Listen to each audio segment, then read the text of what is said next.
बिस्मिल्लाहिर्रहमानिर्रहीम।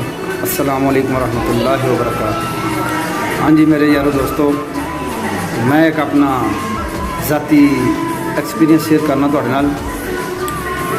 10वां साल मेरा चलदा पिया इस यूरोप स्पेन के अंदर। मैं इत्थे दियां इन्हां कौमां दी जिहड़ी चीज़ नूं एनालिसिस करन दी कोशिश की है या अपने लिहाज नाल माशराती तौर पर और कल्चर के तौर पर देखने की जिहड़ी चीज़ कोशिश की है, मैनू बड़ी शिद्दत के नाल एक चीज़ नज़र आई है यार इन्हां माशरियां दे विच। मेरा ख्याल है कि उहदी बुनियाद के उत्ते ये माशरे बड़ी ही स्पीड के नाल अगे जा रहे हैं। इन्हां 4 ही चीज़ां दित्तियां ने अपनी कौमां नूं। पहली, बराए मेहरबानी प्लीज़। दूसरी, माफ़ करना परदोन। तीसरी,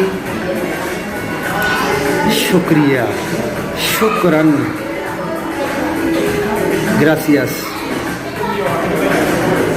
और चौथी और सब तो अहम, वो इंसानों इंसान समझना।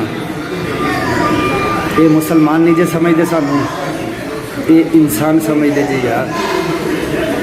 तो सानू भी कोशिश करनी चाहिए अपने माशरे दे विच इन्हां चीज़ां नूं प्रमोट करने दी। इसे दे अंदर ही बड़ियां जियां खैरां ने ते बड़ियां जियां तबाहियां जड़ियां ने वो रुकदियां नज़र आउंदियां ने। अल्लाह पाक दी ज़ात सानू अमल दी तौफीक अता करे। आमीन या रब्बल आलमीन।